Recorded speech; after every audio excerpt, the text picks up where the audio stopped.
Hey, what's up, everybody? It's Adrian here. Welcome to another Artist versus Camera episode. Today is a beautiful Wednesday morning. It's 10:45 a.m.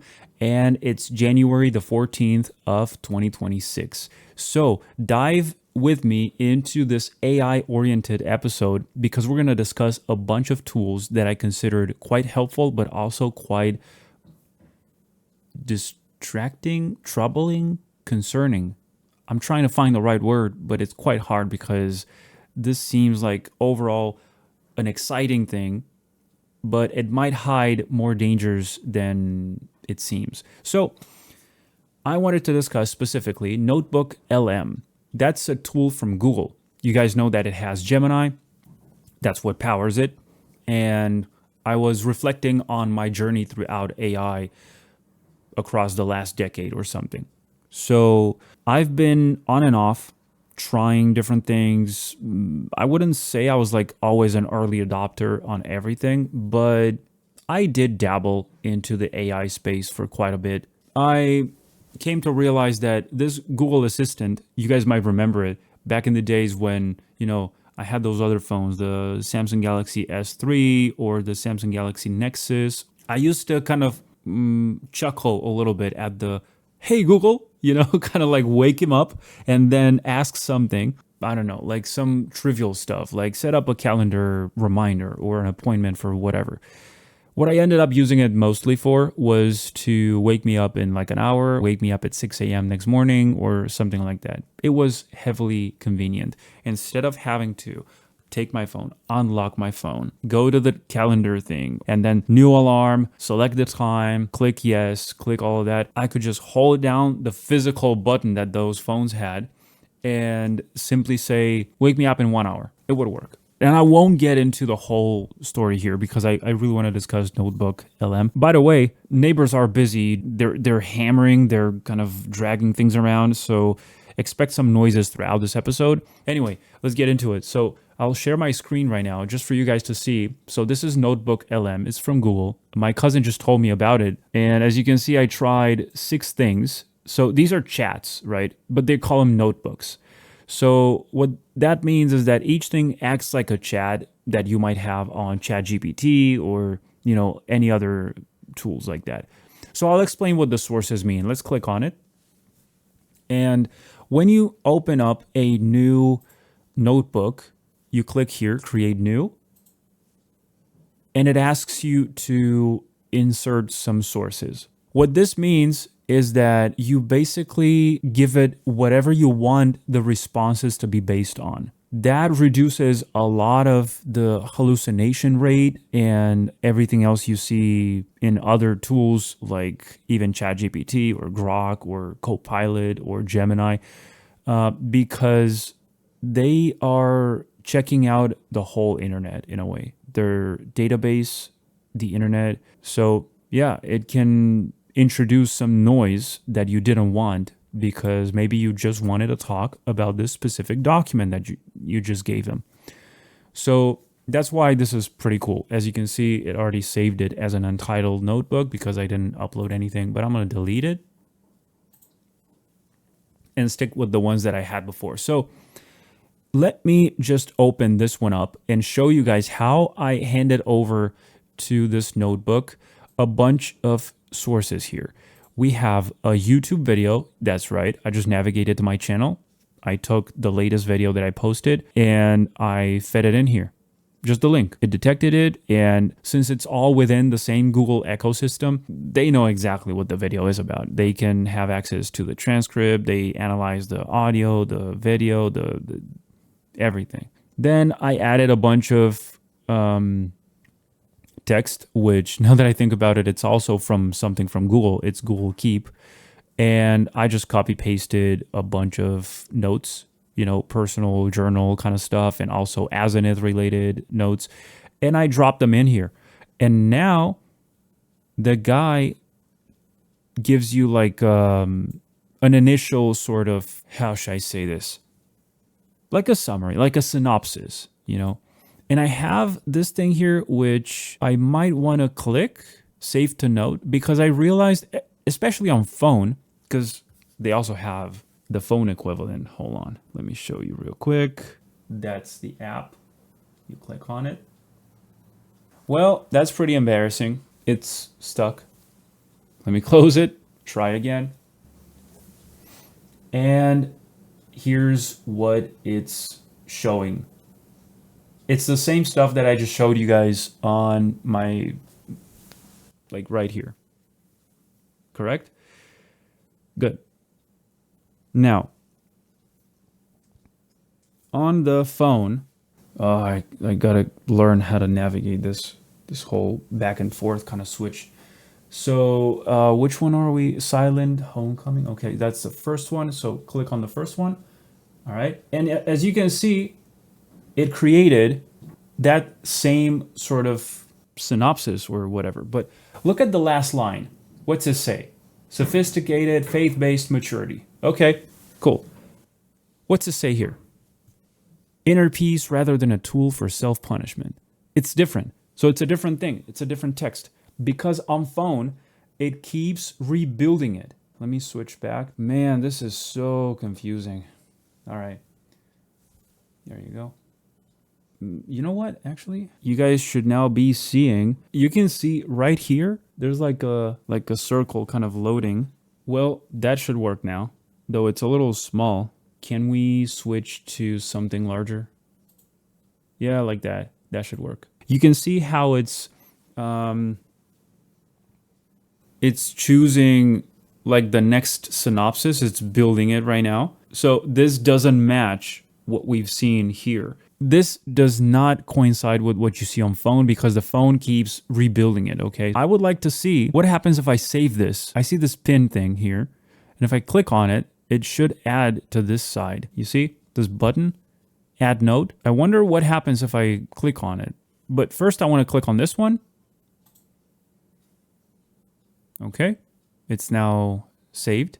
And if I click on it, this is exactly what I see here. I can also delete it. I can convert it to source, which is pretty cool. And what if I want to add more notes? New note. And I can click whatever I can. Yeah, that's nice. I can just say whatever I want there. And now I wanted to show you guys the most impressive thing, which is audio overview. Basically a podcast. Yes, that's right. They make a podcast based on everything you've said here. So basically you give them this thing on the left, all the sources that you want, files, videos, links, websites, anything. And yes, it transcribes your MP3 files. I'm trying to find the one. This one, yeah, this is a voice sketching episode that I just gave him. You can see it's from the year 2023. So it's from 2023, and it generated a podcast based on that because I clicked on this thing here. So basically it says, hey, come back when we're done, just wait a few minutes.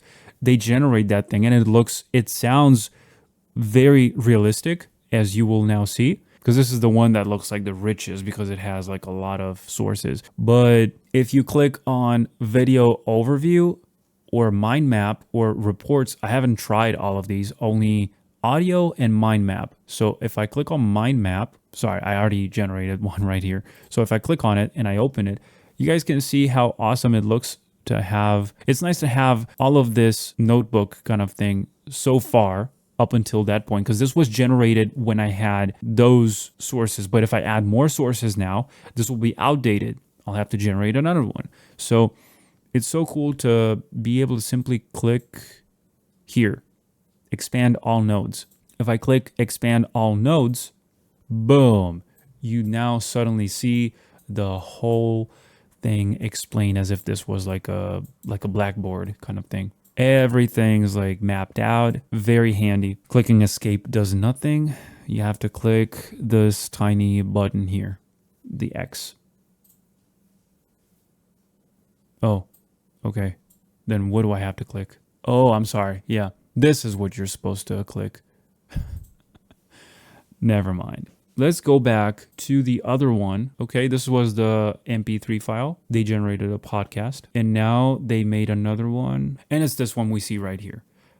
If I open it... We are about to begin a deep dive into some source material that is as intensely personal as it is, I think, profoundly instructive. It really is. We're looking at a stack of reflective memoirs and transcripts, and they all document what the author calls Yeah. So as you can see, they talk about you as if they were reviewing someone else's stuff. So this guy and that girl, whose voices sound really appealing and really realistic, they also have this dynamic of a real podcast going on.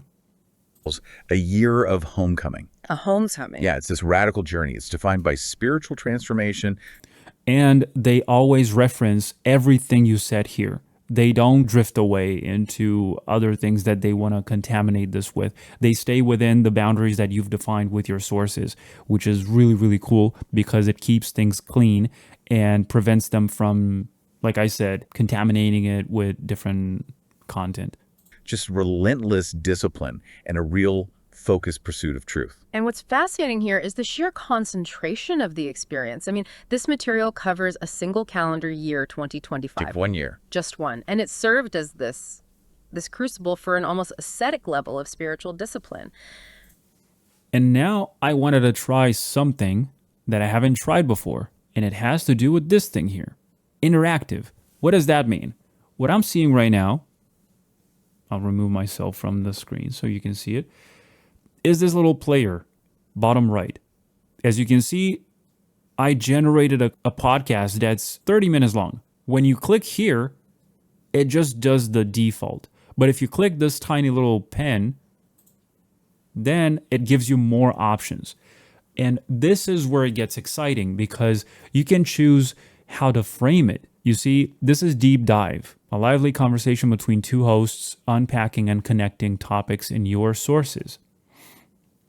But then you have other modes, brief, critique, debate. You can make them fight over one another, like not in that violent way, but you can make them oppose each other's views. I don't know exactly how that would go. Like, I assume one of the hosts is with you and the other one is like presenting counterpoints. Here's the language that you can choose, which is also remarkably vast. Like, they have all this library of different languages. You'd be surprised, dude. They have everything. You can then choose the length. You can make it short, default, or long. I think short gives you like 5 minutes long. Default gives you a more of a 11 minutes or 15 minutes long outputs. And long gives you the 30-minute long episodes, which is what I tried here. And it's so interesting to see him carefully weave all those details from all the sources that I gave them into it. And they make it in a language that's like really dynamic, It's not like they read a script or something, yet they do. But they also make it sound like they're talking about it and referencing constantly things from your sources. So here's another part of this, which you can customize heavily by just telling them, hey, just focus on this part. Like, for instance, I could say, just focus on the fasting part of it. Focus on the food side of this discipline. And the whole podcast becomes about that. It's crazy. But about that related to your sources, not like fasting as according to other people or whatever. It's according to your sources that you inputted here. Inputted? Is that even a word? I don't know. So I already generated that podcast. Apparently you only get a few of those a day because I ran out of them when trying different things here. Eventually it said, hey, chill, you're not paying. So that's enough. Their plans are interesting. They have $8 a month, which is Google AI Plus. You get more access to Gemini, increased everything for NotebookLM. Also for the Gemini app, you get some AI filmmaking tools like access to VO 3.1, Whisk, which I have no idea what it is. Next level access to image to video creation with VO3. Okay, so you give it an image, it creates a video, kind of like Grok, but much better and more cinematic, I suppose. Also, monthly AI credits, 200. Okay. And then you get Gemini and Gmail, Docs, and more. And 200 gigs of storage across your Google Photos, Drive, and Gmail. That's probably the most useful thing.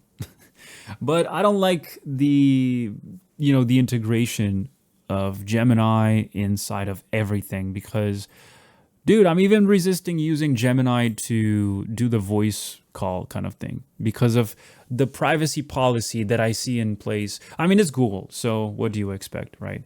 It's all like super invasive and they keep everything. They keep track of everything. So yeah, no, thank you. But for the Notebook LM, I wanted to try this. And I wonder about what I just said about the privacy thing with the voice and everything. Because now, if I want to try this interactive thing, it might mean that I can step in and talk with them. But I'm not sure exactly how that goes. So let's let it play for a little bit. Maybe if I... But the real story, isn't just the list of practices. No, it's the shift. It's the dramatic shift in his internal state. You see the narrative move from... Oh, yeah, and that too. You can rename this, you can download it, you can share it, you can view custom prompt.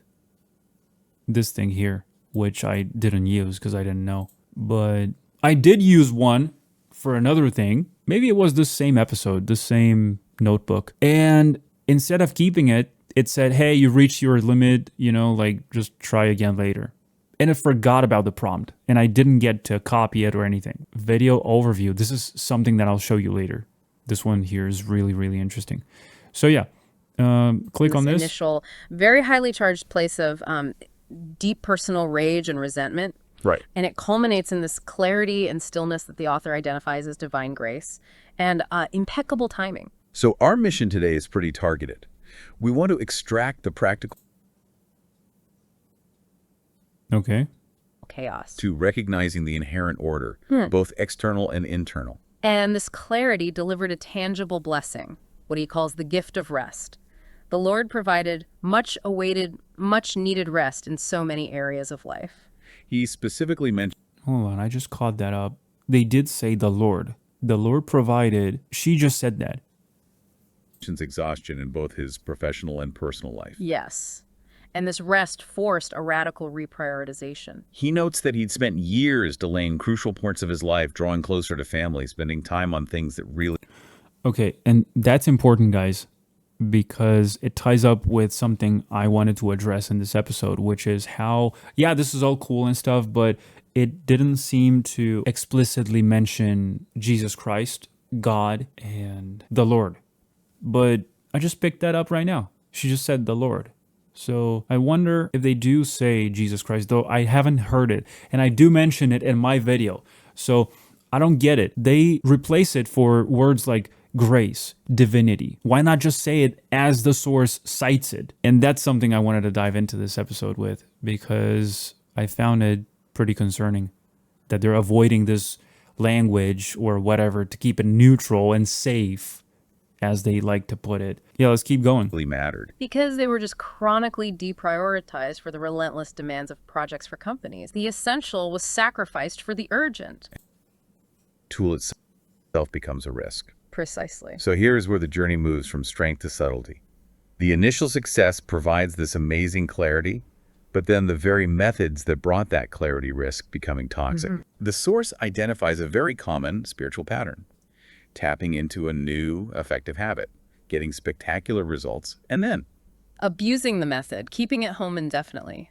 This is the moment when the tool tunes into the master. It is. And the best example he cites relates to physical training. After successfully completing an initial HII class...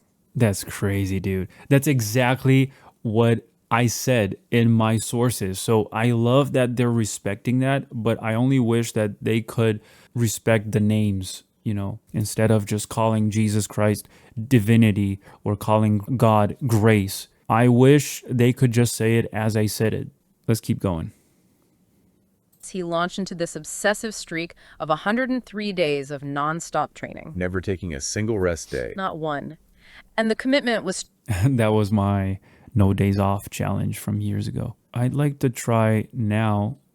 Let's reach a point where I can actually step in and all correct combined them. with robust faith. We see this newfound flexibility illustrated perfectly near Christmas. We do. The original plan, temptation while remaining exposed to the digital landscape, is haunting. From trying to manage all this internal chaos. To recognizing the inherent order, both external and internal. What I did with this internal realization. The goal was finding the balance between the two necessary cycles of work and rest, of exertion and stillness. The mountain summit analogy is every single night. That consistency is what built the momentum. But the purpose was never just physical hardship, was it? No, the source is explicit. The discipline was rooted in divine truth, not merely biology and physical wellness. That really sets the framework for the entire year. And the core belief is striking. It bears repeating.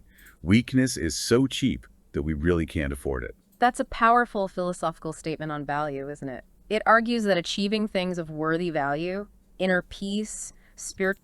I'm even thinking of how I could just post this, get that, slap it on top of a video of some kind, with images and things playing in the background, and just let these two guys talk about me and my discipline journey and all that stuff, because they summarized it pretty well. However, I should be the voice of my own podcast, shouldn't I? I think that makes sense. That's why I make my videos the way I make them, right? But these guys kind of make it tempting to just click that button. It generates 30 minutes, post it, boom. There you go. You saved time. And quite frankly, it's tempting because I've generated a whole bunch of notes, texts, entire chapters, even these very episodes that I'm recording. This very one right here. Voice sketching, artist versus camera, all the vlogs, everything. They could be just processed like this, but it's Google, bro. It's Google. It's why you feel like, nah, I'm fine. I'll keep my things to myself. I don't want Google to know about all my stuff. So because I treat it as an intimate sort of journal, I don't feel too confident giving it away like that. I feel like I should be the one curating it, but that of course takes time. And this is the pain that this thing here just treats. So Spiritual clarity, freedom from internal chaos, it requires immense painful effort and sacrifice. Well, the path of least resistance, giving into immediate spoiled cravings. Is easy, it's readily available. But the source describes it on deeper internal battles. And the primary internal battle, the source notes, is against sin that begins in the heart. The focus shifted entirely from avoiding external acts of sin to fighting lust, which starts in the heart, well before any physical manifestation. And that's why the rigorous boundaries were so necessary. The disciplined life, okay, maybe I can step in here somehow. I can probably click this interactive thing here and see what happens. Okay. You guys can't see it, but right here, there's a new button, play audio, join, and restart audio. So if I play audio... Okay, we are about to begin a deep dive into some source material that is... Okay, so it starts from the very beginning. That's fine. What is this interrupt? You can now interrupt your audio overview to ask a question, interject, or make a request to the hosts. Here's some notes to get you started. Your voice and transcribed interactions with the hosts will not be stored. Really? Clicking on the share download buttons will download your original audio overview. Maybe some audio glitches. Third voice. Third voice? Okay. This feature is only available for newly generated audio overviews. Sure. So, okay, I don't know what that means exactly. Like if I'm going to lose this audio if I just step in or something, or let's just try. The only thing I don't like is that there's no progress bar anymore. There's no timeline, so I can't skip. And they all document what the author calls a year of homecoming. A homecoming? Yeah, it's this radical journey. It's defined by spiritual transformation, just relentless discipline, and a real focused pursuit of truth. And what's fascinating here is the sheer concentration of the experience. I mean, this material covers a single calendar year, 2025. Just 1 year. Just one. And it served as this crucible for an almost ascetic level of spiritual discipline. But the real story, isn't just the list of practices. No, it's the shift. It's the dramatic shift in his internal state. Sorry, I left it playing here. I went to check on some potatoes that I'm boiling just in case, but you didn't notice, so it's fine. Anyway, let's keep going. You see the narrative move from this initial, very highly charged place of deep personal rage and resentment. Right. And it culminates in this clarity and stillness that... This is where I can join. Let's try it. I want to say something like, hey, I got to clarify that rage was against myself. And it manifested also bleeding out onto other people around me sometimes. But in reality, I was only judging myself. the author identifies as So let's click it. Grace. Join. And oh wait, someone wants to join. Hey, go for it. Hey guys, I just wanted to... Oh, okay. There's this permission I gotta give here. Yeah, hello. Hey guys, I just wanted to clarify something about that rage kind of thing that you just mentioned, because it wasn't rage against the world or whatever. It was more of a resentment that I held towards myself, and that bled out at some times, affecting other people around me, when in reality, I was only judging myself because I saw myself reflected in them and everything they messed up. What? Oh, that's such a critical clarification. Thank you. That's a perfect insight. It's so important to frame it that way. Because that distinction, the self-directed resentment, it changes the entire narrative. It does. It shifts the engine of change from external conflict to internal healing. And we were just about to talk about that internal shift. Yes, how the energy changed from Okay. that destructive rage-based fuel. To something more compassionate, rooted in love and seeking divine grace. So if we follow your clarification, the discipline wasn't about imposing superiority over others. No, it was about achieving an internal stillness so profound that the external judgments, that reflection you saw, simply faded away. It confirms what the Source says about shifting from aggression to compassion. That inner transformation, that's what truly defined the journey of 2025. Right, because rage is unstable and resentment is exhausting. And that ties directly into the culmination of the year, the clarity and stillness that the author identifies as divine grace. And impeccable time. Okay, that's interesting. That's interesting. I wonder what happens to the original now. But the real story, isn't just the list of practices. No, it's the shift. It's the dramatic shift in his internal state. You see the narrative move from this initial, very highly charged place of deep personal rage and resentment. Here it is. And it culminates in this clarity and stillness that the author identifies as divine grace and impeccable timing. So our mission today is... A variety of these insidious, really subtle, modern... Okay. I don't see that they've changed it or anything. Which is probably why you have to download it or... don't know, save it somehow?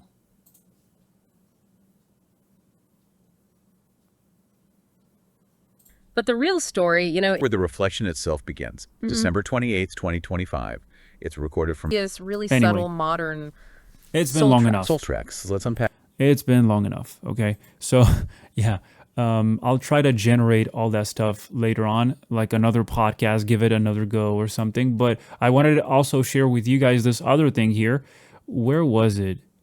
I'm trying to find the video that it did. The AI decade. We're about to unpack one person's decade-long investigation into the world of artificial intelligence. It's a personal journey that starts out with some pretty simple tools, but ends up somewhere profoundly different. And you can really see that journey laid out on this timeline. At first, things are kind of slow, a new tool every few years. But then, wow, look at that jump towards the end.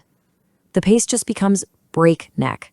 And that incredible acceleration, that's really at the heart of this whole story. In this quote right here, it really sets the stage. All right, It wasn't just about testing software. Let me see if I can reduce the volume a little bit, just so you guys can hear me as well. Because what it does is that it creates an image with text. It doesn't always fit the right way. Sometimes it overlaps with elements that make reading difficult, with those simple but voice assistants that began let popping me up see if I can AICV. see. This is a clear example of that. You see the text is like shifted on, it's like offset beyond the boundaries defined by this box. But other than that, I mean, it only took one click. Literally, it's like this is the magical button that people used to make memes about. Like, oh, you're a digital artist, so you just press a button and images come out, right? Was This is Google happening here. Assistant. And their experience was pretty much uniform. Timer. AI was a neat trick, but it was hardly a revolution. Abstract art is the ChatGPT turning point. The way they used ChatGPT just evolved so dramatically. It started out with really simple stuff, like brainstorming So video yeah, titles. it talks But then about everything I said.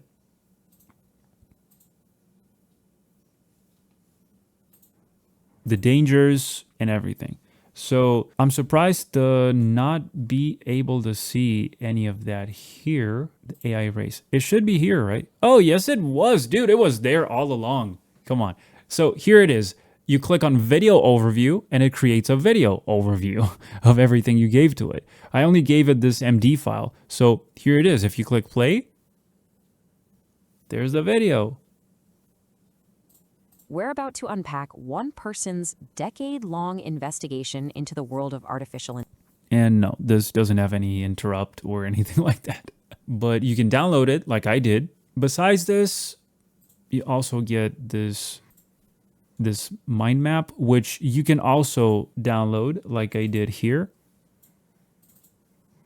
And as you can see, it's pretty good quality. Look at the text, it's still clearly visible. I don't know how large this file is. 162 megabytes? That's not bad, dude. And then you get flashcards, reports, quiz, which is like a game, I guess. They ask you questions about your own stuff. Infographic, data table. Man, it's insane. Like this thing is, it seems like a perfect tool for investigations like mine, especially when you're carrying experiments that need a lot of data tracking and stuff, numbers and names, or it's probably perfect for world building, you know? But it's the privacy thing. That's what concerns me the most. It was really interesting to see what happens if you step in. Anyway, I won't bore you any longer with all of this stuff. So thank you for listening. I'll catch you up in the next one. But until then, let's keep learning, keep growing, keep improving. It's who we are. It's what we do. Bye-bye, guys. God bless.